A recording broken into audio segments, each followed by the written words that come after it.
Reverso. La verdad llega en pequeñas dosis.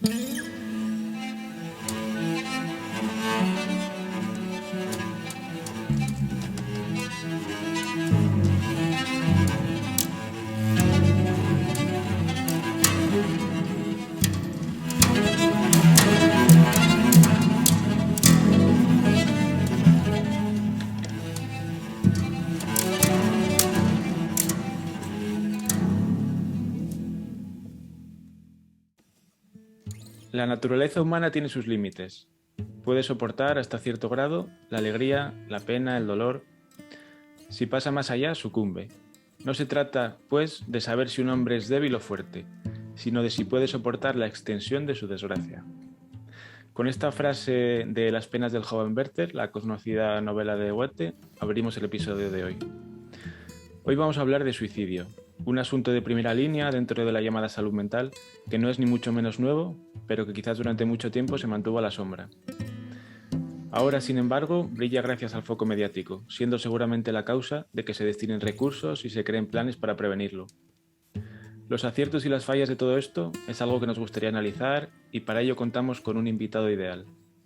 Él es Juan García Haro, psicólogo clínico de los Servicios Públicos de Salud Mental del Principado de Asturias, terapeuta familiar sistémico. Ha sido tutor de residentes y docente en la Unidad Multiprofesional de Salud Mental de Asturias.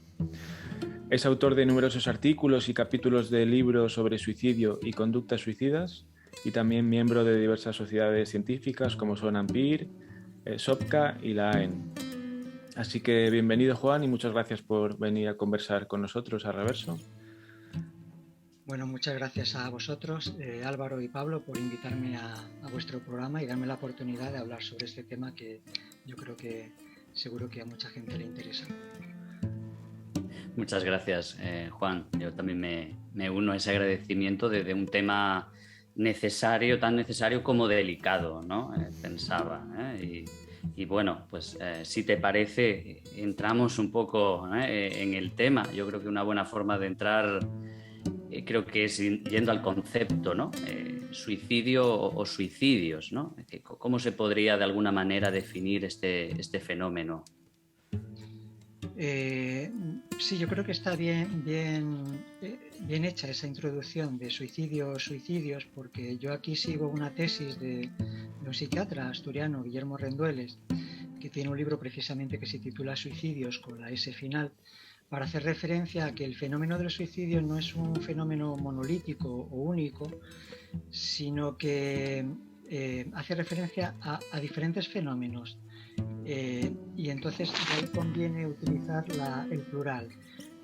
Quiero decir, dentro del suicidio se homogeneizan muchas muertes únicamente por el hecho de la muerte, pero el trasfondo puede ser bien diferente. Pensemos, por ejemplo, en lo que es un suicidio homicida, estas personas que asesinan a sus parejas y luego se quitan la vida. O pensemos en un suicidio protesta para reivindicar una causa injusta, esta gente que, por ejemplo, se quema a modo de protesta. Un suicidio asistido, un suicidio en un contexto psicopatológico, etcétera, etcétera. Es decir, suicidios de los ancianos y de los adolescentes, que seguramente no tienen mucho que ver. Entonces, de ahí lo de utilizar el plural, porque la palabra suicidio puede confundir más que clarificar, puede nivelar fenómenos que sean en su raíz sociodemográfica, asistencial, clínica, muy diferentes. Y de ahí yo creo que es oportuno lo de utilizar el plural y mejor suicidios que suicidio. Claro, ya nos adelantamos a otro tema de los que tenemos pensados, pero bueno, ya aquí nos dejamos llevar. Entonces, siguiendo un poco lo que dices, Juan, entiendo que hablar de prevención del suicidio, por ejemplo, o este tipo de cosas, pues así en general no da muchas pistas de lo que hay que hacer, ¿no? Nada tiene que ver quizás prevenir un suicidio con otro, ¿no? Claro, la prevención del suicidio debe recoger todas estas familias de suicidio y no centrarse únicamente en una de ellas. En nuestro ámbito de salud mental sería como centrarse más en aquellos que tienen como comorbilidad los trastornos mentales, pero puede haber otros muchos suicidios donde el factor mental o de de diagnóstico no sea lo más relevante. Por ejemplo, en personas ancianas que no toleran la soledad o bueno, incluso gente joven, donde no precisamente hay un trastorno mental como causa o como factor determinante. Entonces yo creo que sí, las políticas de prevención tendrían que ser de amplio espectro, multisectoriales, y que pudieran como recoger toda la diversidad de suicidios que existen, en un intento de reducir al máximo este tipo de fenómeno, si bien es cierto que eliminarlo a cero ciertamente parece una pretensión utópica, pero no por ello conviene desarrollar políticas y estratégicas de amplio espectro para recoger todas esas familias de suicidio. Que tienen sus causas muy variadas, ya sea sociales, psicológicas, culturales, etcétera. La impresión que tengo es que popularmente, escuchando esto que dices ahora, a la gente a veces, incluso a los profesionales, nos puede costar pensar de suicidio sin trastorno mental, o quizás la concepción popular un poco es que alguien que se suicida está mal. No sé si estaríamos de acuerdo en eso. Sí, yo diría que sí, que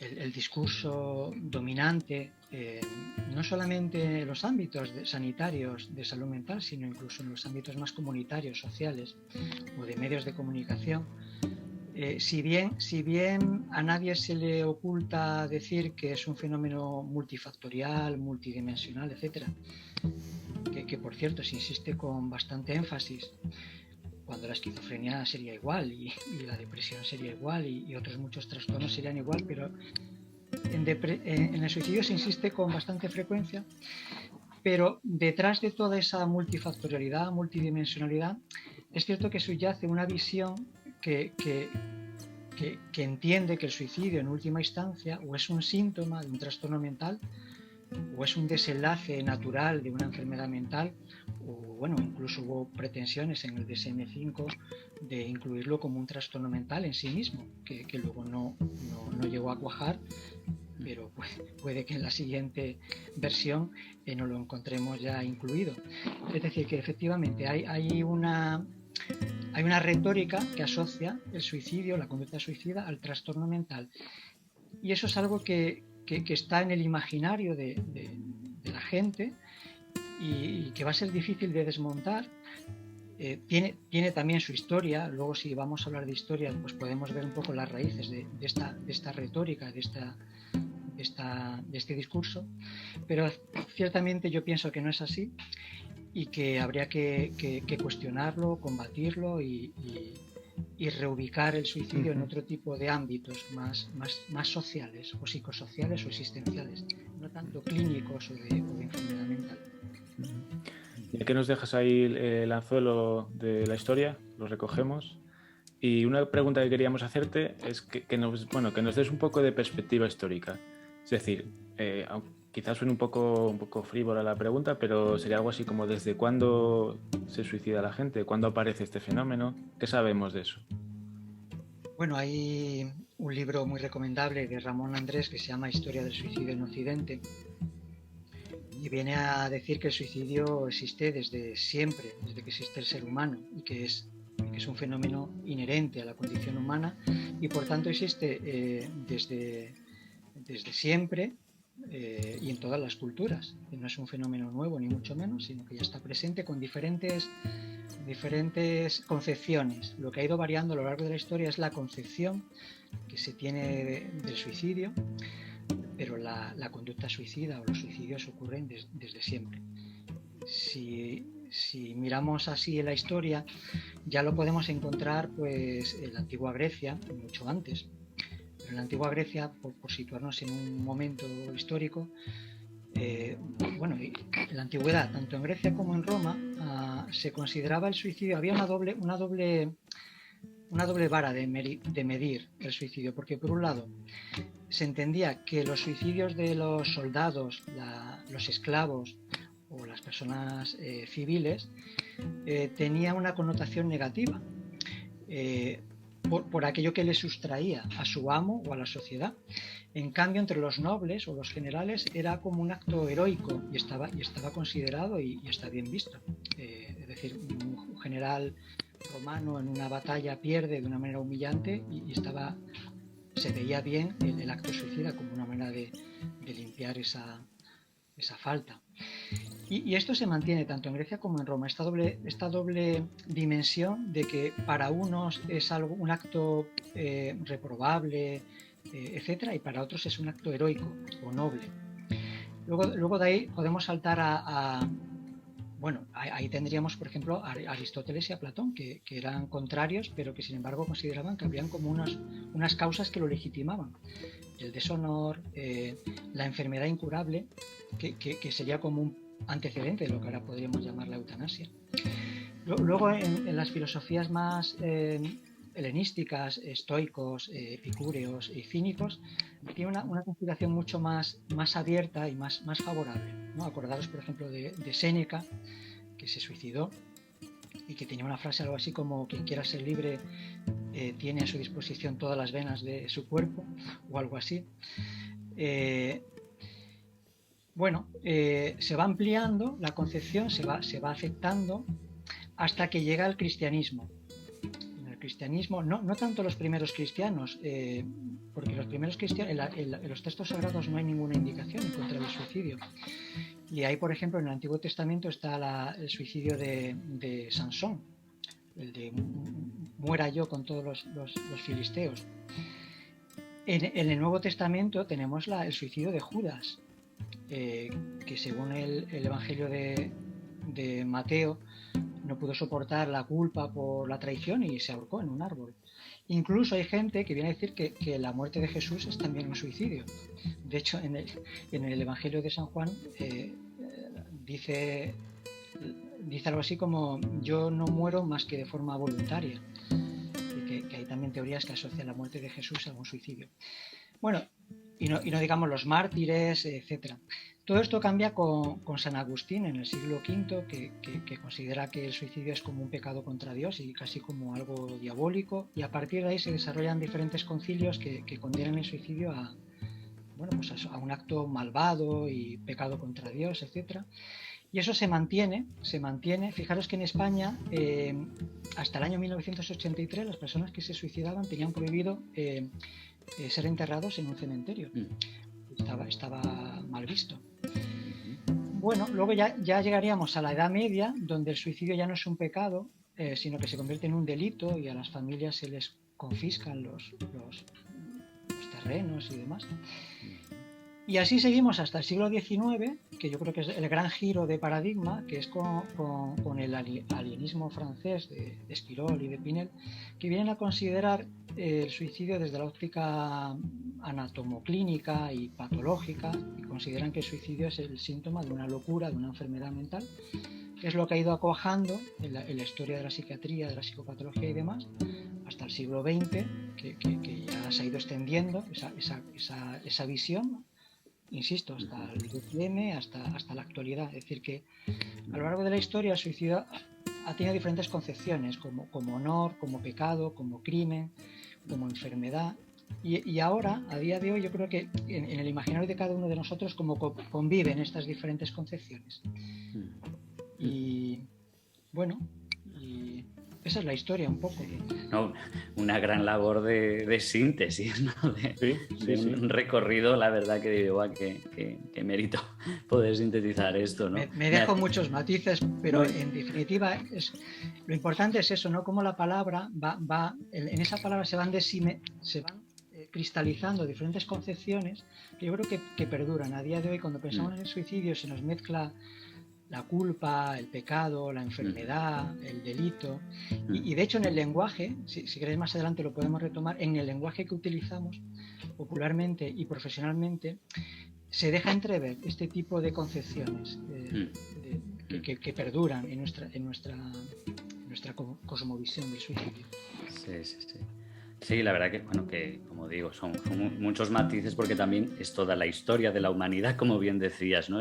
Hacías pensar que el hecho siempre estuvo, ¿no? Pero es verdad que la forma de mirarlo, conceptualizarlo, pues ha cambiado mucho, ¿no? De que aparezca o no. Me hacías pensar también en todos esos ritos necesarios de duelo, como también muchas veces se anulan o ni se nombran. Y ya pensando en mi propia experiencia, ¿no? En mi imaginario de infantil, adolescente, como era un tema que no salía en prensa, no se nombraba, bueno, conectando un poco con lo que ya trasladabas, ¿no? No sé, Álvaro, si quiere añadir algo de esto, ¿no? Da para pensar muchas cosas, ¿no? Sí, no, también muy buena síntesis, la verdad que me daba que pensar también. Y entonces, algo así como previo al alienismo, alienismo, ¿eh, Juan? Un suicida que fracasara en su intento podría ir antes a la cárcel que a un hospital, por ejemplo. Sí, sí, total, eso está descrito. Sí, se dan situaciones un poco paradójicas de que el que intenta quitarse la vida en aquellas culturas o momentos históricos. Ojo que a día de hoy hay países donde está penalizado. Pero hubo ciertamente en la historia cosas curiosas como que quien intenta quitarse la vida y no lo consigue es condenado a la cárcel, incluso más paradójico todavía, a la pena de muerte. Entonces se dan situaciones muy curiosas. Y también un poco con el control, ¿no? Ya tirando otra vez lo más espiritual, ¿no? Aquí quien controla el quién vive o quién muere es la ley divina, podría ser, y si no la ley en sí, ¿no? Sí. Del contexto, ¿no? Sí, sí, efectivamente. Se podría ver así, ¿no? Porque en la antigua Grecia el esclavo no tenía derecho a quitarse la vida porque su vida pertenecía al amo. En la religión el amo es Dios, entonces una persona no se puede quitar la vida porque su vida no le es propia, sino que pertenece a Dios. Y luego podría decirse que pertenece al Estado como obra de trabajo. Entonces quitarse la vida es como sustraerle al Estado pues una mano de obra, etcétera. Y todas estas concepciones pues sí están en la historia y es interesante ver cómo se van solapando estas concepciones en el día, incluso a día de hoy.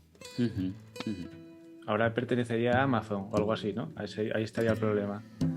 Bueno, ahora pertenecería al ámbito de la salud mental, o más exactamente al ámbito de la enfermedad. Como que la conducta suicida sería como una conducta de un sistema averiado, ya sea cerebral, genético o mental. Y entonces hay que curar a las personas para que no se quite la vida. Es una concepción muy limitada, a mi modo de ver, que tiene muchas críticas, pero que ciertamente yo creo que no nos vamos a engañar, que es la que predomina en los sistemas actuales de salud mental. Bueno, tirando un poco quizá como digo, si ya era difícil sintetizar a nivel histórico, yo creo que a la hora de entender el por qué, también yo creo que es una pregunta un tanto ambiciosa, reduccionista, ¿no? Pero yo creo que la pregunta popular, cuando se da un hecho de estas características, es el por qué. ¿Por qué alguien se suicidaría, ¿no? Y bueno, yo creo que ahí quizá cuando a veces también cae en uno mismo esa pregunta, uno piensa en el contexto y un contexto complejo, ¿no? Y bueno, y ahí entran las causas, mitos, efectos que pueda haber. Bueno, yo creo que dejo ahí un poco al experto también que nos puedas contar un poquito. Sí, yo creo que esa es la gran pregunta, ¿no? De hecho, el suicidio se considera un tabú, un estigma, pero también un enigma porque yo creo que deja a muchas personas, no solo familiares, sino a los propios profesionales y científicos, deja como un fondo de oscuridad o de que hay algo insondable que es difícil captar, ¿no? En la decisión suicida, como que hay un núcleo íntimo que no es fácil de atrapar. Pero dicho esto, también decía este autor, Ramón Andrés, que la gente se suicida por las mismas razones de siempre. Es decir, y sin querer simplificar, porque efectivamente no conviene no simplificar, de hecho es un error simplificar y conviene entender el suicidio como una conducta donde intervienen muchos factores, pero la gente se quita la vida básicamente el núcleo sería por un sufrimiento vital, por una crisis vital que se acompaña con un sufrimiento que algunos autores han denominado de las 3 I, que es interminable, inescapable, ahora no recuerdo la otra, y ese tipo de sufrimiento vivido como crisis, que es lo que hace que la gente no encuentre más salida que poner fin al sufrimiento quitándose la vida. Ese sufrimiento puede estar alimentado de muchas fuentes, tanto fuentes más distales o familiares entiendo, biográficas, infancia, etcétera, trauma, abuso, etcétera, que eso está bien descrito, y otras razones mucho más proximales, pues la ruina económica, una separación, el fracaso de un proyecto, etcétera. Y en esa conjunción de razones más que de causas, porque a la hora de hablar del suicidio, si entendemos el suicidio como un fenómeno humano, no como un síntoma de un cuerpo enfermo, más que causa, que sería como ciencia natural positivista, habría que hablar de razones, ¿no? Razones para quitarse la vida. Y en esas razones, pues esa conjunción, ¿no? de circunstancias de la historia, de la biografía y circunstancias del presente que se conjugan, dando lugar a un sufrimiento límite para el cual las personas no han encontrado otra solución que poner fin a ese sufrimiento con la muerte. Eso sería un poco el núcleo que como clínicos yo creo que deberíamos rescatar porque nos abre perspectivas de ayuda. Sí, dentro de esto, ¿no? que creo que también es importante este matiz diferencial entre causas y sumar razones, ¿no? Porque cuando pues hay un terrible desenlace entran también emociones como la culpa, ¿no? Que quizá con no tocar con la impotencia de qué pude hacer o qué pasó aquí, ¿no? Como si de un crimen se tratase y nos faltasen pistas, ¿no? Me haría pensar en esto como un fenómeno que emerge de la suma de razones, pero que es un fenómeno diferente, casi como un epifenómeno. Estaba yo construyéndomelo así un poco según lo narrabas, ¿no? Claro, porque ahí uno podría pensar, pero hay algo genético. Yo pensaba, pues el abuelo, el tío, hay casos, pero se puede ver desde otra naturaleza, no como un gen, sino también como una cultura familiar que pudo haber caído ahí, ¿no? Bueno, como un ejemplo más, ¿eh? Sí, yo creo que eso sitúa sobre el tablero el gran debate, que si bien no está explícitamente establecido, pero yo creo que subyace, ¿no? En muchos debates. El tema de si la conducta suicida es una conducta, por ejemplo, la conducta es la naturaleza, ¿no? Si hablamos de la naturaleza del suicidio, ¿no? Si es un síntoma, si es una reacción, si es una acción, si es una decisión. ¿Cuál es la naturaleza, ¿no? de la conducta del suicida o del fenómeno suicida? Y a mi modo de ver hay dos opciones, o pensar que es como el resultado o el síntoma de un cuerpo enfermo o de una mente enferma, o sea, una genética, un cerebro o de unos esquemas mentales distorsionados, que eso sería más como causas de una ciencia natural y demás.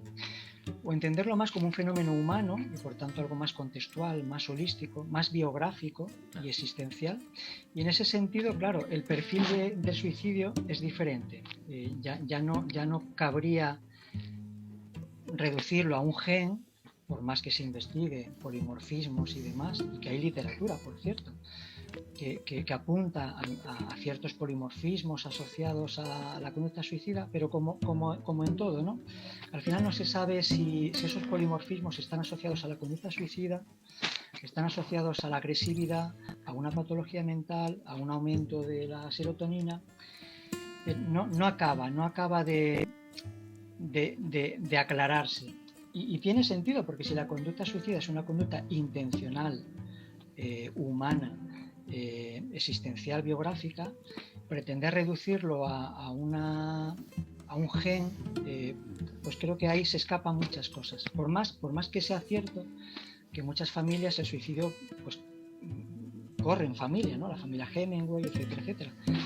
Pero claro, hay que tener muchas cautelas de inferir que eso es un gen, un polimorfismo o procesos de imitación, de aprendizaje, o procesos de daño psicológico, ¿no? Por ejemplo, si se muere un padre o una madre por suicidio, eso deja un un trauma, un daño, etcétera, que puede hacerte vulnerable para que en el futuro, si la vida te las pone difíciles, pues que puedas ensayar esa misma opción. Esto por decir algo de la genética, que ciertamente está muy presente. Yo creo que hay que hablar con responsabilidad, y a mí me preocupa, por ejemplo, que en los libros de texto se diga que la tasa de heredabilidad del suicidio es del 45%. Claro. Eso aparece, y eso es fruto de estudios estadísticos. Sí. Pero claro, quien lo lea puede quedar impresionado, y de hecho en las consultas vemos el poder que tienen no tanto los genes, sino la atribución del poder al gen. Y si me permitís, tenía una anécdota sobre esto de los genes, que es un caso muy curioso ya del siglo XIX, de un psiquiatra francés, Falret, que, bueno, de aquella no existía, claro, la genética. De aquella lo más parecido era como la sangre, ¿no? La sangre está contaminada, etcétera. Bueno, había otras narrativas. Pero relata el caso de una chica que su padre había muerto por suicidio, su abuelo o su tío había muerto por suicidio, total, que la chica empezó como a entrar en bucle de que su sangre estaba contaminada, su futuro ya estaba sentenciado, no había nada que hacer, todo está determinado. Intentó suicidarse hasta que la madre la detuvo y le tuvo que confesar la realidad, y es que su padre, quien ella pensaba que era su padre, no era su padre verdadero.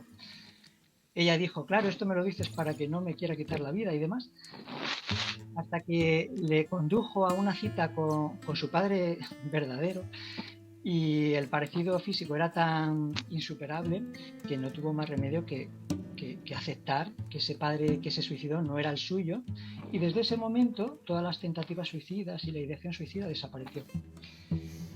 Es decir, este es un ejemplo que ilustra muy bien que no es tanto el gen, sino las creencias que les atribuimos a los genes los que acaban teniendo poder sobre la conducta. No sé si os parece. Sí, qué buena anécdota, muy interesante, no la conocía. Sí. Esta cuestión de los genes me remite a uno de los puntos que también queríamos tocar, que es la cuestión de los mitos, ¿no? De los mitos de suicidio. Hay un libro que supongo que conocerás, Juan, de un psicólogo español que es Francisco Villar, que también trabaja el tema del suicidio, que hablaba de los mitos como funcionales respecto a que las personas podamos un poco evadirnos de la dureza que suponen ciertas verdades acerca del suicidio. Una cosa así como mitos protectores, ¿no? Pero más que los populares nos interesa también, que son quizás más conocidos, nos interesa también que nos hables un poco de los mitos profesionales, del cual la genética quizás sería uno de ellos, pero seguro que te has encontrado con muchos más. Sí, yo creo que se podría hacer una tabla de mitos profesionales. Por ejemplo, un mito es pensar que hay una continuidad lineal entre la ideación, el intento y el suicidio consumado, ¿no? Y podéis encontrar en cualquier libro de texto pues gráficas que ilustran como una flechita, como que se va paso a paso, ¿no? Eso no es así. La realidad de las personas que piensan en quitarse la vida es mucho más compleja y no hay una secuencia. A veces uno puede pensar y ahí termina, o uno puede directamente tener un intento de suicidio, o ir para adelante, ir para atrás. Es más un artefacto didáctico más que una realidad clínica o existencial. Las personas no van así como pasito a pasito, primero lo pienso, luego lo hago y luego me quito la vida. No es así. Otro sería el que ya hemos hablado, ¿no? El mito de la heredabilidad, que por cierto ahí se confunden genética y heredabilidad, que no es lo mismo. Es decir, decía López Otín, este famoso experto bioquímico de Oviedo, que muchos cánceres tienen una base genética, pero eso no quiere decir que sean heredables. Quiero decir que ahí también hay que meter la epigenética. Pero bueno, más allá de la heredabilidad, que ya lo hemos comentado, otro sería el del diagnóstico, ¿no? El tema de que detrás de una complejidad hay siempre una locura, un diagnóstico de enfermedad mental o de trastorno mental. Y alguno más que ahora no recuerdo. Pero esos son mitos que están presentes en la literatura de la suicidología y conviven entre los profesionales. Y yo creo que hay que combatirlos también con argumentos y con evidencia. Bien, y quizá adelantándome, ¿no? Un poquito, ¿no? Con esto del trato al tema, pero es verdad que con esto de la heredabilidad, la genética, creo que aquí, pues, obviamente, no solo la literatura científica en lo profesional, sino muchas veces la prensa, ¿no? Aporta este discurso científico de temas que, ¿no? Pues 9 de cada 10 o 5 de cada 10 o cada 2 minutos, esto, como mucha estadística cuantitativa de un tema que bueno, como bien digo, es más complejo, ¿no? Y por ahí también yo colaba un poco el tema de los genes, porque también se cuela este discurso que, bueno, para quien no, y no tiene por qué, controlar la materia, pues se queda muy prendado de esta narrativa más como de medicocéntrica o biomédica, no sé cómo denominarlo, ¿no? Bueno, quizá lo tocamos posteriormente un poco más en profundidad, pero que con esto de los mitos que trasladabas, pues se une mucho con este tema de lo mal informado, ¿no? Que puede estar este tema. Sí, totalmente. Yo creo que hay una... una seducción, vamos a decir, por los datos, ¿no? La metodología cuantitativa es la que ha triunfado, la ciencia natural positivista es la que ha triunfado, pero hay otras ciencias, una ciencia más humana, más holista, más contextual. El debate estaría dónde colocamos la psicología. Hay gente que entiende que la psicología es ciencia natural, hay gente que defiende que es ciencia humana.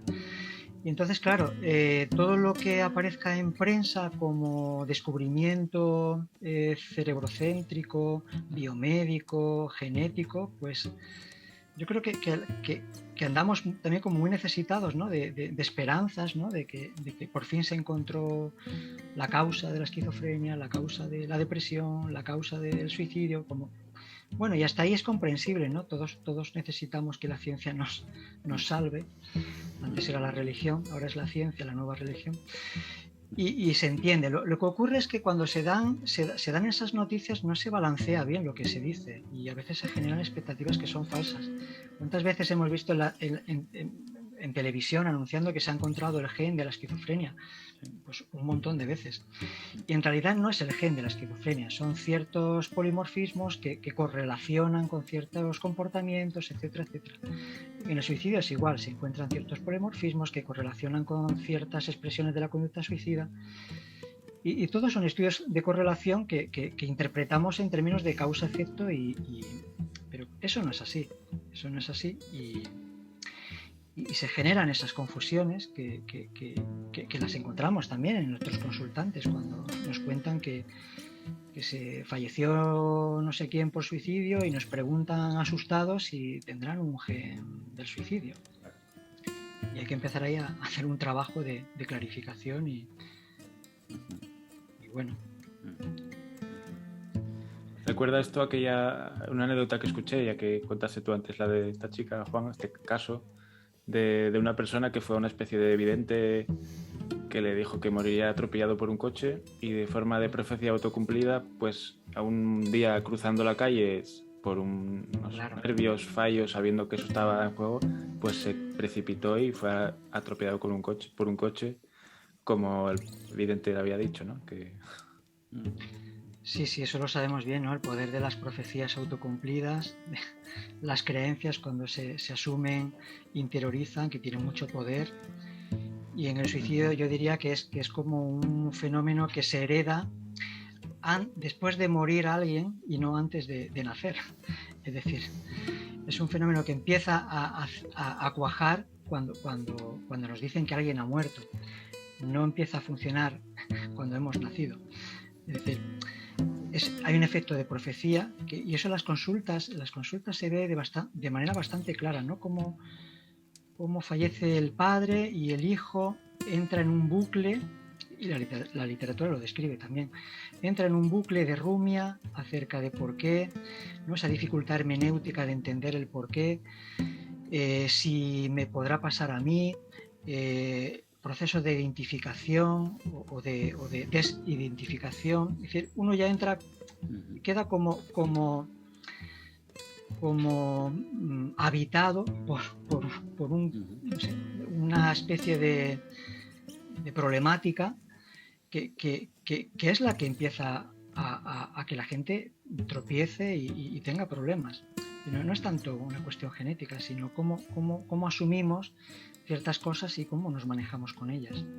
Y eso en consulta yo lo trabajo porque es verdad, cuando muere un padre o una madre, los hijos se hacen esa pregunta. Es una de las primeras preguntas que hay que trabajar. Porque por defecto es la que traen. Eso también me hace pensar, y quizá antes de pasar a otro bloque, ¿no? Sobre, bueno, efectos, ¿no? Que puedan de alguna manera, bueno, lo que contaba Álvaro también, ¿no? De una manera, pues, quizá no más anecdótica, pero que en cierto modo en forma es que sembramos, ¿no? En nuestros discursos que puedan hacer, bueno, quizá la palabra contagio no es la más adecuada, ¿no? Pero sí una facilitación, una inseguridad interna, un bucle, ¿no? Que hablabas. Pero también por contra tiene que haber seguramente, es decir, podemos sembrar también factores de protección, ¿no? O papageno, que se dice, ¿no? En este sentido, ¿no? Por si quieres, ¿no? Dar algún pequeño apunte en este sentido, por dónde proteger, ¿no? También. Yo creo que sí, que esa es la clave. En el suicidio hay varios modelos, social, psicológico, biomédico, y el clásico, que es el epidemiológico, estadístico, ¿no? Este famoso que aprendemos siempre de factores de riesgo, factores de protección, que pareciera que es el único, pero es uno más. Y efectivamente, se hace mucho énfasis en los factores de riesgo y muy poquito los factores de protección, pero incluso los manuales, si coges un manual, los factores de riesgo son 20 páginas, los factores de protección son 3. Y es lo que hay que potenciar y lo que hay que ampliar. Y factores de protección hay individuales, sociales, comunitarios. Los más importantes siempre son el apoyo, la conexión a una causa que te trascienda, el sentido de pertenencia, el estar vinculado a un proyecto con sentido. Básicamente yo lo resumiría como un sentido en relación a ti mismo, a tu identidad, en relación a los demás, en relación a un proyecto de futuro. Y si eso está funcionando, eso es un factor de protección muy potente. Y creo que eso enlaza con la frase de Álvaro del inicio, de la cita de Goethe, ¿no? Que era algo así como, claro, hay un dolor insoportable, insufrible, pero si hay un sentido, y esto nos conecta también a Jalón, a Nietzsche, ¿no? Lo del sentido. Si alguien tiene un sentido, soporta casi cualquier dolor. Si hay un sentido, ese dolor o esa desesperanza no conlleva una conducta suicida. Entonces, por ahí es por donde hay que trabajar, por potenciar las razones para vivir, no tanto empeñarnos en controlar el riesgo, en impedir la muerte, sino potenciar las razones para vivir y las razones que tenemos para que la vida tenga un sentido o merezca la pena. Ya sea en adolescentes, que serán unas determinadas, en los ancianos serán otras, y fortalecer todo eso que potencia el que la vida tenga un sentido. Muy interesante. Volviendo un poco al tema de los datos, por repescar un poco la cuestión, es cierto que, como bien decíais, ¿no? Con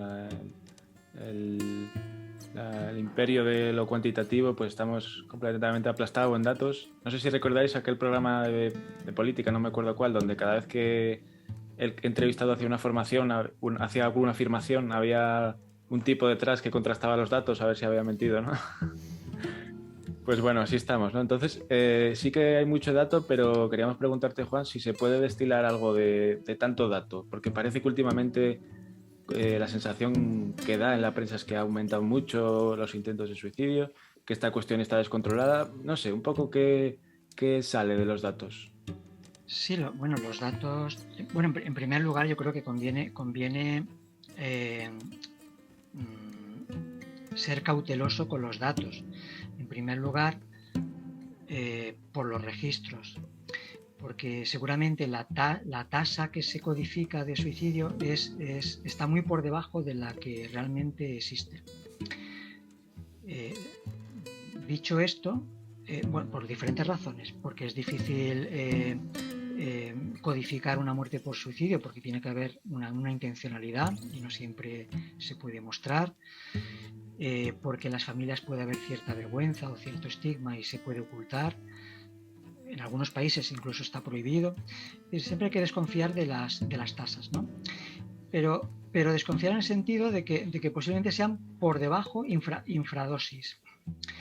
En España es cierto que en el último año el Instituto Nacional de Estadística, los datos del año 2020, lo que sí vienen a poner sobre la mesa es que ha habido un aumento importante del número de suicidios consumados. Aquí también hay que clarificar si hablamos de tentativas, de ideación o de suicidio consumado, porque a veces se mezcla todo y son realidades diferentes.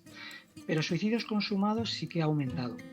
De hecho, en este último año son 3.949 personas, que son 270 más que el año pasado, que no son pocas. Y muchas de ellas son en población infantojuvenil, lo cual es un drama familiar enorme. Entonces yo diría que sí que ha aumentado. De ahí a generar un pánico, claro, hay una distancia también. Yo creo que hay que ponerse las pilas en crear políticas, planes y estrategias, sensibilizar, concienciar, etcétera. Pero también hay que huir de cierto relato apocalíptico o epidémico de suicidio. Y bueno, esto por un lado con respecto a los suicidios consumados, pero eso sería la punta del iceberg, porque también hay muchas tentativas. Por cada intento se dice que hay 20, por cada suicidio consumado se dice que hay 20 intentos. Luego estarían también las autolesiones en los adolescentes, la ideación suicida, los familiares o supervivientes que quedan muy afectados. Y ahí todo hay un pico, una punta de iceberg, pero también hay como un gran bloque en relación al suicidio, que eso también no se cuantifica, pero que forma parte también de esa problemática. Sí, que el dato no atrapa todos los relatos. Exacto. que hay por ahí, ¿no? Claro, de alguna manera, sin querer caer en otra reducción, pero a mí sí me seduce más, o al menos me ayuda más entenderlo esto desde una perspectiva más social, ¿no? Donde pensaba en hoy, ¿no? ¿Qué pasa hoy? Como digo, más allá de los datos, ¿no? ¿Qué puede hacer hoy a una persona, entre comillas, decidir no quedarse aquí con nosotros, ¿no? Pensaba en la soledad, pensaba en la falta de sentido vital. Y de alguna manera, como digo, a riesgo de caer en un reduccionismo más, el caer en lo social pero lo social enlaza mucho con lo existencial, pero pensaba en cómo hoy lo colectivo puede ser de lo más dañado, ¿no? El sistema que pueda fomentar algún tipo más de individualismo, el paro, es decir, como tocabas lo adolescente, pensaba que lo infanto-juvenil carece también hoy, mira arriba y no hay un sentido claro. Bueno, lo traía un poco para debatir, también para ver cómo lo ves y a riesgo de yo caer en la de siempre, que sería quizá una perspectiva más social, existencial. Sí, yo creo que nos ayuda un poco esta filosofía materialista de los tres géneros, M1, M2, M3, donde habría un reduccionismo por abajo, ¿no? Hacia realidades infrasujeto, cerebro, genes, circuitos y demás, o colesterol, que también hay muchas investigaciones que relacionan el colesterol con el suicidio, que es como pretender como reducir hacia abajo, ¿no? La conducta suicida hacia realidades biomédicas y demás. Pero luego está también intentar reducir hacia arriba, disolviendo el fenómeno en realidades sociológicas, políticas, existenciales o demás. Y son dos riesgos que hay que tener en cuenta. Darle también el peso que tiene, porque efectivamente hay variables biológicas que influyen y variables psicológicas y variables sociológicas, pero entenderlo más en clave de vida humana, diría yo, ¿no? Y cómo en la vida humana entran a participar tanto realidades bioquímicas y biológicas como realidades sociales.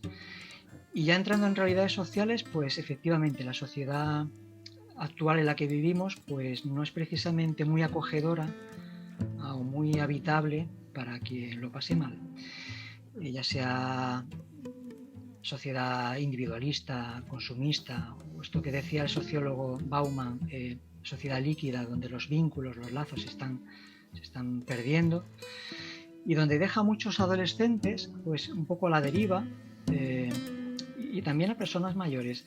Hay una teoría de un psicólogo norteamericano, hablando de teorías de suicidio, que hay varias. A mí es una que me parece interesante, que es la teoría interpersonal de Joyner, que él viene a decir que para querer quitarse la vida hay como dos grandes factores. Uno es la falta de sentido de pertenencia y otro es la sensación de ser una carga para los demás.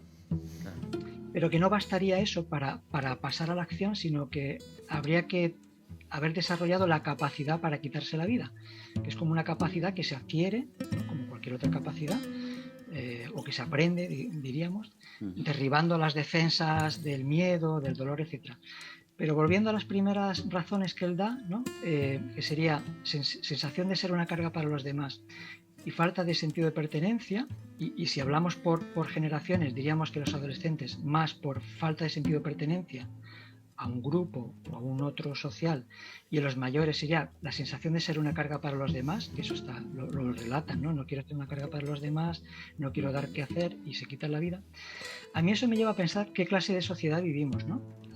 Me hace reflexionar en que vivimos una sociedad donde la pertenencia está totalmente fragmentada, que los vínculos están como muy rotos, y luego también donde soportamos mal el ser una carga para los demás. Es como que es una sociedad que tolera mal el hacerse cuidado, el cuidar de la gente, o incluso que nosotros mismos toleramos mal el que nos cuiden. Es una sociedad muy centrada en el individuo, en el egoísmo personal, de que si te va bien, pues te va bien, pero cuando las cosas van mal y necesitas una comunidad o necesitas unos cuidados, nos deja muy desamparados esta sociedad. Y por ahí se filtran muchas ideas de suicidio. Llevamos mejor el ser útiles que el que nos ayude. Sí. Toleramos mal el recibir cuidados. Sí. Bueno, no sé, Álvaro, lo digo por si no meto directa a la siguiente. Vamos para adelante. Bueno, que no me alejo mucho, que para mí es un punto también el que también nos concierne obviamente a los profesionales, cómo tratamos con el suicidio, ¿no? Yo creo que hemos girado alrededor de todo este programa sobre el hecho en sí, qué nos aporta, ¿no? Que cómo se define, pero cómo lo tratamos, es decir, como sociedad, Es decir, a nivel sanitario hay planes de prevención, está este teléfono del 024, medidas más físicas, más mecánicas, más globales, ¿no? Que ya apuntabas, Juan, ¿no? Esto es una situación humana, ¿no? Es una condición humana, no de salud mental, obviamente, ¿no?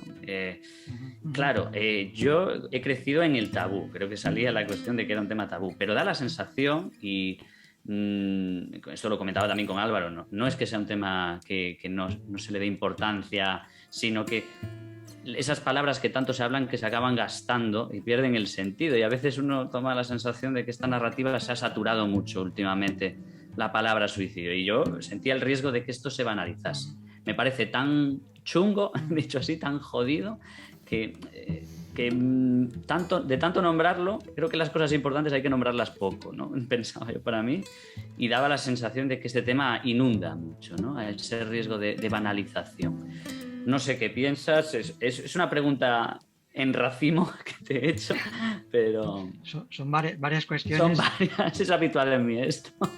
Empezando por la última, yo diría que mi valoración personal es que está bien que se hable.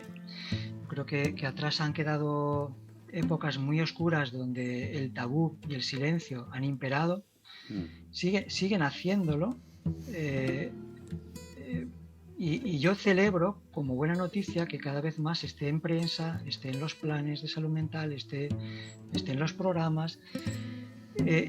Lo que creo que conviene es dar información contrastada, responsable y demás. Si se coge esa senda, yo creo que no hay riesgo de banalización. Si la información se da de una manera seria y rigurosa. Por ejemplo, no sería rigurosa si se hablara de la ideación suicida en adolescentes como si eso fuera el ejemplar del suicidio, porque quedaríamos todos como abrumados. Y habría que decir que se refiere a la ideación suicida en adolescentes, que por cierto es algo bastante frecuente, en torno al 30%. Habría que hablar con seriedad y con rigor de si se habla de ideación, de tentativa, de suicidio consumado. Pero yo creo que el riesgo de banalización existe, pero creo que está bien que se hable, que se le dé luz y que se pueda pensar qué es el suicidio, que se pueda hablar, porque si no se habla y no se piensa, difícilmente se puede prevenir. Eso respecto al riesgo de banalización. No sé si bueno. No, de sobra respondido, eso está claro, ¿no? Lo que no se habla se actúa, ¿no? Mi preocupación... Exactamente. Claro. Aquello de lo que no se habla acaba pasando a la acción. Claro. Sí. Y bueno, había un mito, esto me conecta con un mito que decía, mejor no hablar, por ejemplo, un mito para los profesionales, no hagamos preguntas, vaya a ser que le demos ideas y entonces esa persona que no estaba pensando en la ideación suicida empieza a hacerlo por nuestras preguntas. Bueno, eso es un mito porque conviene preguntar con prudencia, sabiendo en qué momento es adecuado, por supuesto. Tampoco es cierto que haya que preguntar así en cualquier momento de forma indiscriminada, que a veces lees cosas como que hay que preguntar sí o sí y no se respeta si es el momento, etcétera, etcétera. Pero conviene preguntar y no es cierto que la gente que no lo pensara, cuando se le pregunta, empiece a enredarse en un bucle rumiativo de suicidio. Eso no es así. Y lo que sí ocurre es que si esa persona venía pensándolo en silencio o en secreto, vea en ese profesional pues un vínculo para compartir esa vivencia y desde ahí poder buscar soluciones. Entonces yo creo que hay que hablar, los medios deben hablar con rigor y demás, y como profesionales debemos preguntar. Sí, ¿no? Como compartir el peso, ¿no? Quizá con esa pregunta lo que, bueno, de alguna manera haces ver que lo que tú piensas no es un hecho tan sobrenatural, ¿no? Que se dice alivia, ¿no? En cierto modo. Alivia, claro. Sí. De hecho hay gente que yo me lo he encontrado como que agradece esa pregunta porque por fin se le da la oportunidad para poder hablar de algo que le pesa mucho y que en casa no puede hablar con nadie. Entonces, encontrar ese profesional abierto a hablar de eso, pues alivia y ayuda. Y ahí empieza la prevención, en poder hablar. A riesgo de eso, de quedar con la parte agria, te iba a preguntar, porque te hice, como digo, varias y rescato, ¿no? Con las medidas, ¿no? ¿Cómo se está tratando? ¿Qué medidas, ¿no? A nivel sobre todo político? Y creo que otro agente muy importante son los medios de comunicación, ¿no? Entonces, un poco, ¿cómo se está tratando? Yo tengo mi opinión, pero me interesa mucho saber la tuya. Empiezo por las medidas públicas de prevención y luego pasamos al trato mediático.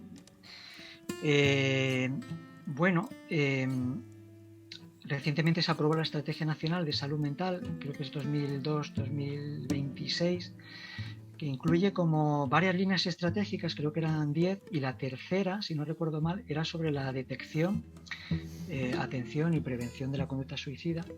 Y entonces ahí se desarrollan una serie de medidas que luego el plan de acción de salud mental pues las concretiza en un teléfono, etcétera, etcétera.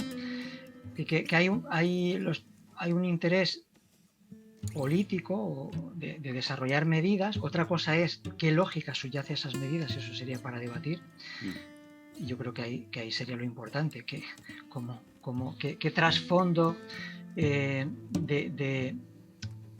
trasfondo de modelo de la conducta suicida es el que se contempla, pero más allá de eso hay una puesta en valor de desarrollar políticas, estrategias y demás. Luego en cada comunidad ha venido desarrollando estrategias, planes y protocolos de conducta suicida, lo cual también eso hay que ponerlo en valor.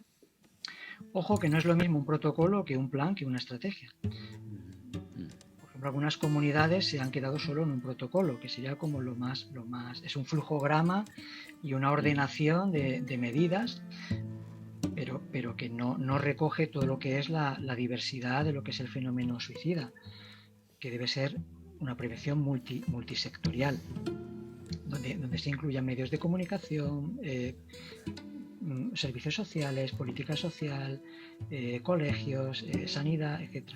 Eso está claro, tiene que ser medidas multisectoriales, si no hay prevención, si no es multisectorial no hay prevención. Y si ya nos metemos más en concreto en el ámbito sanitario, bueno, yo ahí lo que observo, y de hecho hicimos un artículo revisando las diferentes estrategias en España, en las diferentes comunidades, lo que hay es un predominio de un modelo farmacocéntrico. Farmacocéntrico quiere decir situar el diagnóstico de salud mental en el eje de explicación o de comprensión de la conducta suicida, y por tanto la lógica consiste en detectar con diferentes herramientas de screening, derivar lo antes posible y tratar síntomas. Pues claro, eso es una lógica diagnóstico a mi modo de ver, según la revisión que yo he hecho. Seguramente no es así en todos los sitios, pero el modelo hegemónico es ese, es un modelo de captar, que los médicos de primaria tengan herramientas para captar, derivar lo antes posible e iniciar un tratamiento que por defecto es un tratamiento farmacológico de control de síntomas. Luego puede haber ayuda psicológica o de enfermería, pero el núcleo de comprensión o de prevención es reducir el factor diagnóstico para reducir la conducta suicida. Y claro, eso es un planteamiento muy reduccionista y que yo creo que a largo plazo no va a tener éxito. Y es un poco en lo que andamos, y muchos pues intentamos que eso no sea así y que se conciba la prevención del suicidio con un enfoque más amplio en salud mental, que no sea solo reducir síntomas ni solo fármaco, ojo, incluyendo esas medidas, por supuesto, pero integrando eso en un enfoque más biográfico, más de entender que lo que hay detrás de una conducta suicida es un drama vital, una crisis vital, una ruptura de esa persona con sus vínculos, con su yo, con sus proyectos. Y en ese marco de entender que la conducta suicida es la última solución que encuentra una persona, un drama personal, desde esa óptica, encajar las medidas farmacológicas, sintomáticas, ingresos, etc. Pero hacerlo así, integrar lo biomédico en lo biográfico y no lo contrario, no incluir lo biográfico en lo biomédico. Son dos modelos de integrar las cosas, pero que dan resultados diferentes. Esto con respecto a las políticas que hay actualmente en los sistemas sanitarios. A mi modo de ver, quizá vosotros tenéis otra percepción. No, a mí me llega una sensación muy similar. Lo has descrito, tenía una sensación vaga de que hay cosas que evidentemente se pueden hacer mejor, sobre todo a nivel de lo multiprofesional, pero este rastreo casi de screening, ¿no? que describías, claro, es como a captar y a tratar o a anestesiar o amortiguar, da la sensación, ¿no? Yo me hacéis pensar en los ritmos que quizá también manejamos, es otro también de mi perseverancia actual, ¿no? De qué ritmos andamos a una velocidad que como para pararnos en una historia biográfica, ¿no? de una persona. Que lo que propones está claro que invita quizá también, que esto yo creo que enlaza también quizá lo del teléfono del 024, a mí que no digo que sea una mala medida en sí, pero que sí no parece una medida estructural. Yo la veo como un parcheado más en estas velocidades, en esta falta de recursos y en esta falta de miradas. Quería añadir eso yo, simplemente. Sí, mira, para que veáis, ahora retomamos lo del teléfono, pero esta narrativa o esta lógica diagnóstico-céntrica se puede ver perfectamente en una nota de urgencia que vi la semana pasada. Era una chica de 20 y pocos años. La había visto yo hace varios años. Fue bien, dejó de venir, fue alta y demás, pero aparece con volante preferente porque estuvo en urgencias. Y la nota de urgencias decía algo así, digo de memoria, mujer de 20 y pocos años con ideación suicida de larga evolución, sin crítica y sin desencadenante ambiental.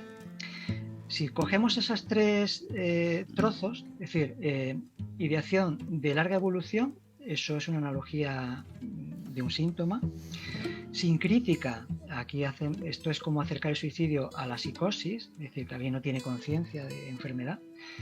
Y lo de sin desencadenante es como pensar que la gente se quiere quitar la vida de forma endógena. Es decir, como que... Entonces, esto es una narrativa biomédica, puramente biomédica, que está presente entre los profesionales. Cuando yo la vi y había confianza para preguntarle, y yo creo que ella se sentía en confianza conmigo, acabó diciéndome que tenía un jefe ya de cierta edad que la estaba acosando. Este jefe era amigo de la familia, entonces ella se veía como un poco atrapada entre desvelar el asunto y demás, y en esa vivencia de atrapamiento pues se fue enquistando y se fue desarrollando esa ideación suicida. Quiero decir, la ideación suicida, la evolución sin crítica y sin desencadenante, pues no es así. Entonces yo me pregunto que a la hora de acercarnos, la aproximación al suicidio debe ser desde entender que la gente que lo piensa o que quiere o que lo realiza es porque quiere huir de una situación problemática de su vida. Algo ocurre en su vida que está atascado, que está atrapado, que la conducta suicida es su manera de huir de ahí, pero siempre hay algo. Eso sería como la premisa desde la que yo parto. Y creo que es mejor partir de ahí que no partir de que pueda haber una causa endógena. En mi experiencia mi experiencia clínica siempre apunta a que algo hay. Otra cosa es que aparezca antes o después, pero siempre hay algo. Y lo del teléfono, sí, efectivamente, yo creo que es como un remedio para no abordar en serio las políticas de mejorar los recursos humanos, asistenciales, para dar cabida a todo este tipo de personas que lo necesitan. Una apuesta en firme y en serio, claro, requiere una inversión muy grande. Y quizá el teléfono es mejor que no tomarse en serio. No quiero decir que no se tome en serio, pero que hay muchísimo campo por mejorar en la sanidad pública. Y el teléfono está bien, yo creo que hay que celebrarlo como algo positivo, por supuesto, pero sin que eso nos despiste de que hay que seguir potenciando, reforzando los servicios públicos.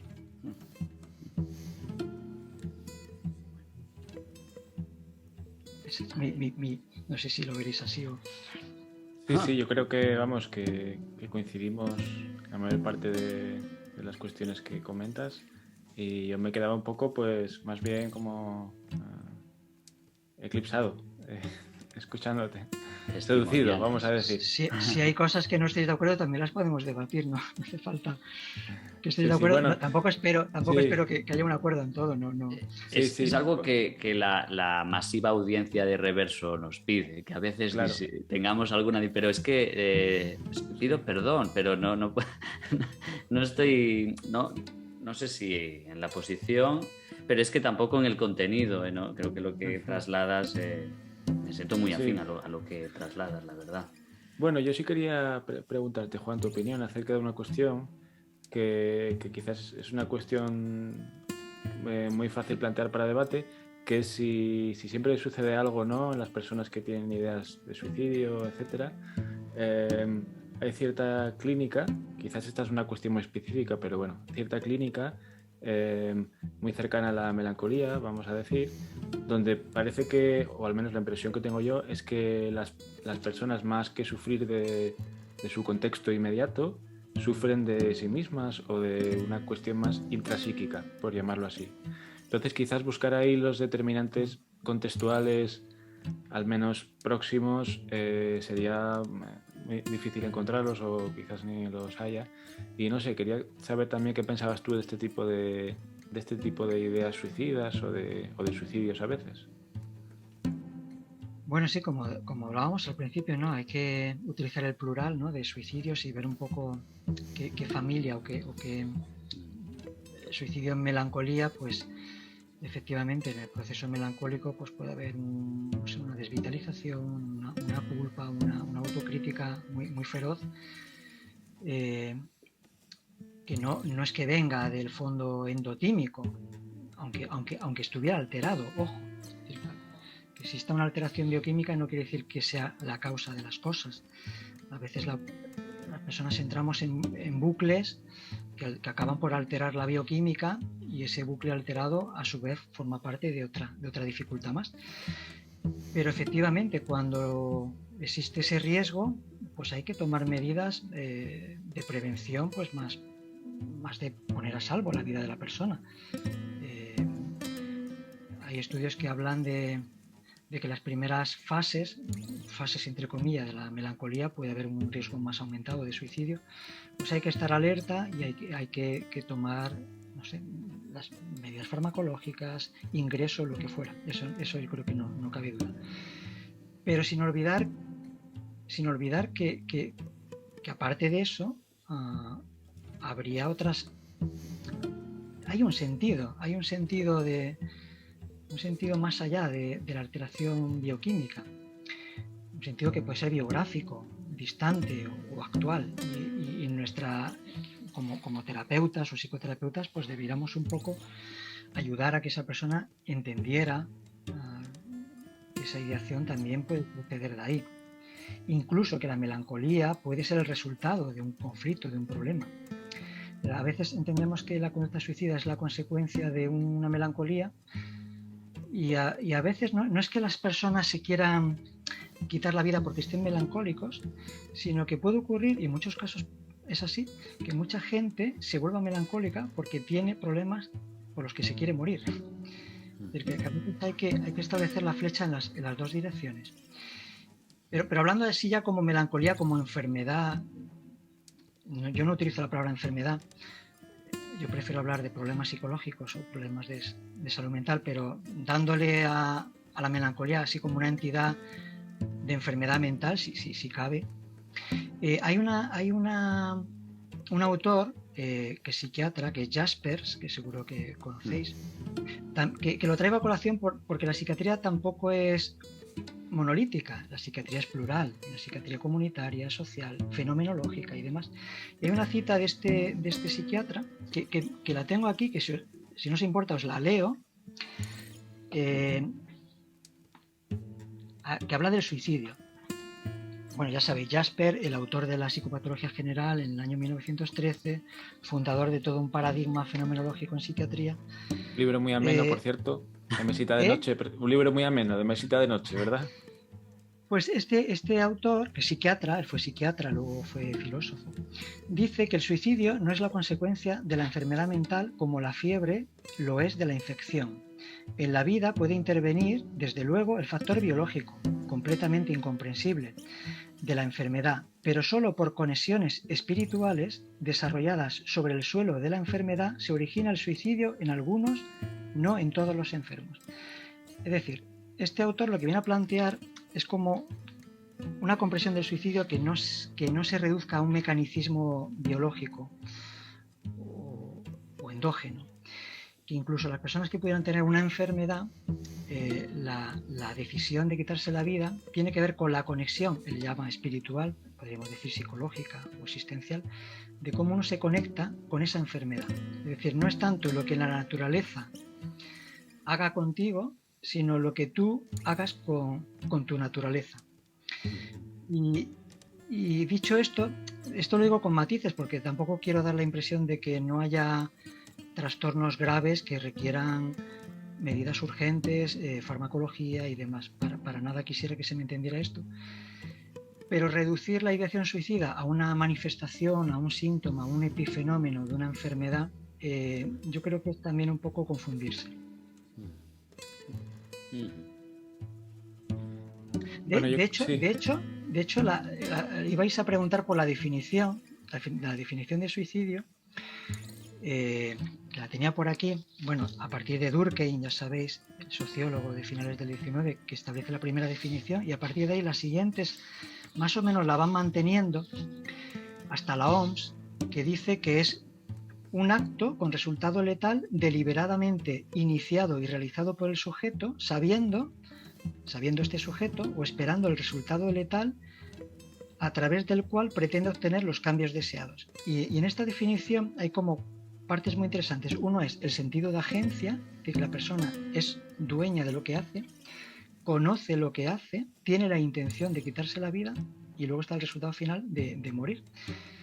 Esto es importante porque introduce la cuestión de la voluntariedad y de la conciencia, de modo que aquellas personas que se quitan la vida en una crisis psicótica, no sé, escuchando voces que le instan a saltar o demás, en propiedad no serían suicidios, porque ese sujeto ni tiene la intención de quitarse la vida, ni es consciente de que saltando por la ventana. Es decir, alguien puede tener en una crisis maníaca pensar que vuela y tirarse por la ventana y perder la vida. Esa persona sabía lo que hacía y deseaba quitarse la vida. Hay dudas de que eso se contemple como un suicidio. Entonces, en enfermedades que sean como... Si la melancolía la arrimamos mucho a algo endógeno, que es una biología que te arrastra, y entendemos el suicidio como un síntoma de la melancolía, donde el factor sujeto no está o desaparece, pues caben dudas de si eso es un suicidio.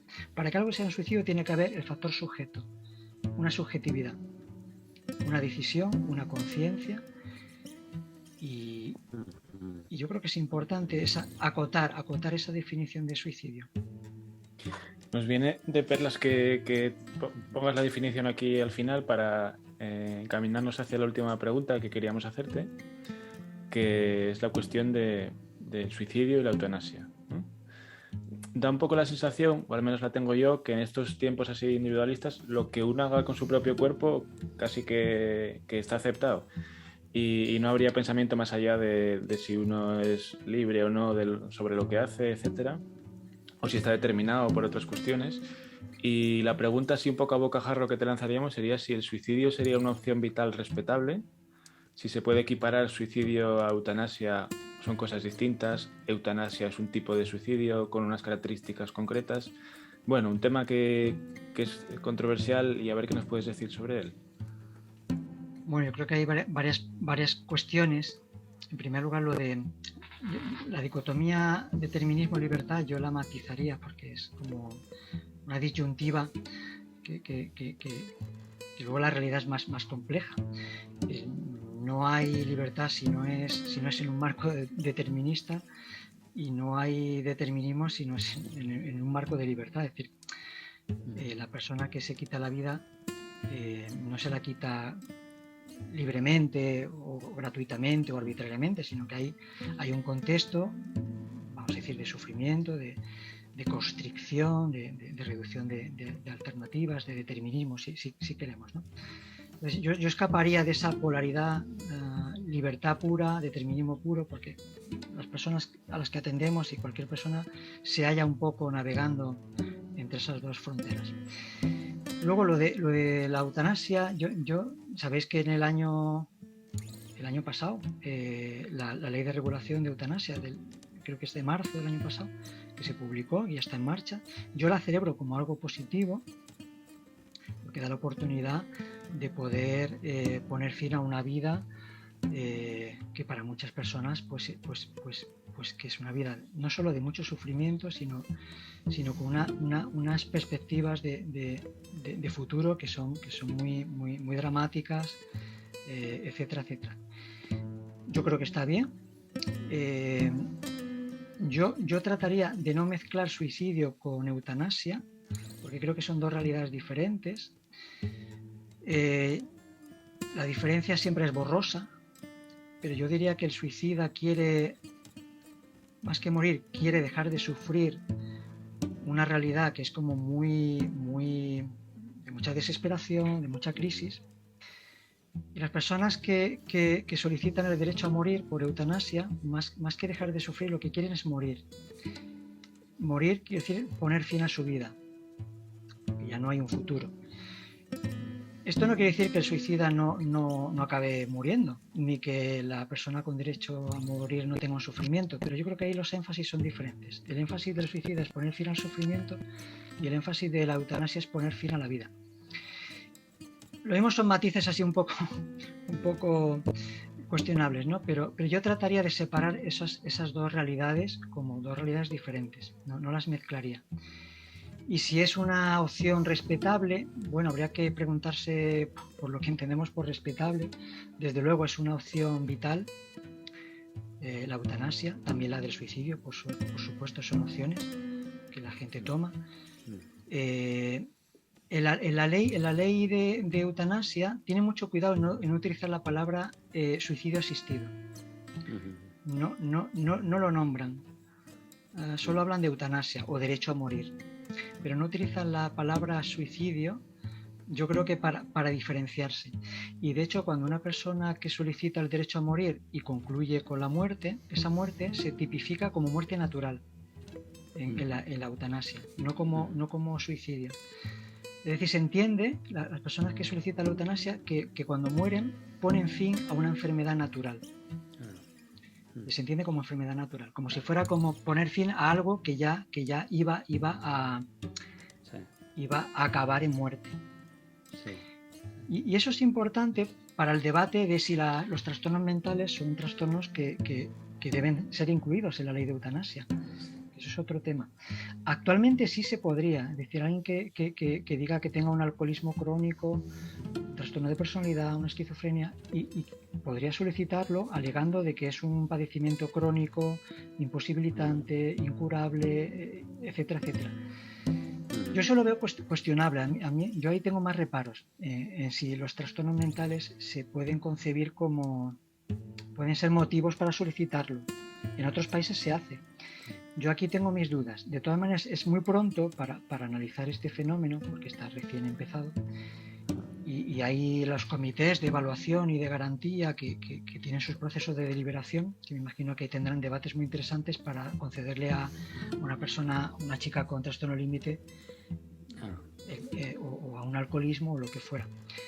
Yo creo que hay que ser cautelosos y luego se daría la cuestión un poco extraña de que un trastorno de mental, si alguien muere por eutanasia, sería una enfermedad natural, pero sabemos que los trastornos mentales no cursan con muerte natural. No,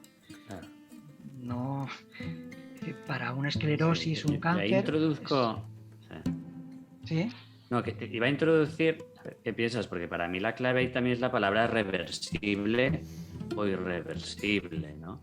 Es decir, justo cuando describías lo de la eutanasia es ante condiciones de enfermedad natural y hay una naturaleza de irreversibilidad de esa condición, ¿no? Justamente el suicidio, la persona que lleva esa acción lo ve una situación irreversible, pero es verdad que quizá nuestra labor como sociedad, sea familias, profesionales u otros entes, estamos en posición de darle cierta reversibilidad. Si el trastorno límite lo revestimos de irreversible, claro.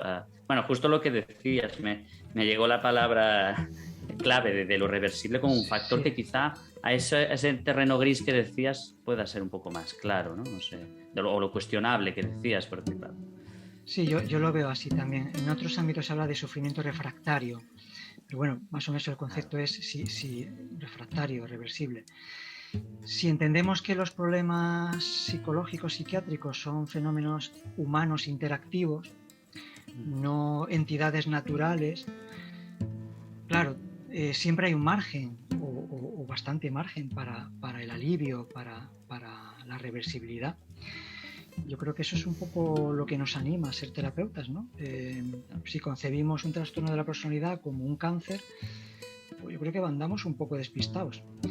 Y luego hay una cosa curiosa que confirma eso, y es que mucha gente, cuando solicita, esto es en estudios, no sé si en Bélgica o en Suiza, es muy curioso, gente que ya lo había solicitado, se lo había concedido, se había reafirmado, en el último momento detiene el proceso porque considera que el saber que tiene esa opción le ha aliviado el sufrimiento. Lo cual es muy interesante. Es decir, porque esa persona que se supone que tiene un sufrimiento refractario, irreversible, cuando se le concede el derecho a morir, consigue cierto alivio que le ayuda a vivir. Es decir, que incluso en los últimos momentos y de la manera más insospechada, el alivio del sufrimiento puede colarse por alguna rendija. Bueno, pues con lo reversible y lo irreversible nos encaminamos hacia el final de este programa de Reverso. Y solemos dejar, Juan, al invitado o invitada que traemos, pues un espacio para que cierre el episodio, para que diga unas palabras, una reflexión, bueno, lo que cada cual se le ocurra. Así que en este caso también lo vamos a hacer contigo, y con eso pues ya nos dirigimos hacia el silencio y nos vemos en el próximo episodio. Así que todo tuyo. Bueno, reiterar las gracias por invitarme a vuestro programa. Yo terminaría con este autor que seguro que conocéis, Yalom, terapia existencial. Él decía que si la realidad de la muerte nos destruye, la idea nos puede salvar, ¿no? La idea de la muerte nos puede dar la oportunidad para vivir. Yo, utilizando ese argumento, diría que el suicidio nos da la oportunidad de pensar sobre la vida, y que la prevención no es tanto impedir la muerte, sino potenciar la vida, las ganas de vivir, las razones de vivir, el sentido de la vida. Yo creo que por ahí tendríamos que lanzarnos. Y termino, pues mira, hablando de lo social, que no quiero que se me olvide, lo social es muy importante. Hay un autor que se llama Juan Carlos Pérez Jiménez, que tiene un libro que se llama La mirada del suicida, y dice: el suicidio no es solo una forma de morir, es una acusación. Y en la incapacidad para replicar con la que nos deja el suicida radica la clave de la potencia de su acto. El suicida denuncia con su gesto todas las soledades, los abusos, la incomprensión, las injusticias y las violencias que quedarán sin resolver para siempre. Sus ojos han visto lo que duele vivir. Bueno, el suicida denuncia con su acto la agresión, la violencia, la invalidación o la injusticia de la sociedad en la que vivimos, y hay mucho que transformar en esta sociedad en la que habitamos, y con eso terminaría. Pues muy buen cierre, Juan. Muchas gracias por venir aquí y nos vemos en la próxima. Eso es, muchas gracias. Gracias.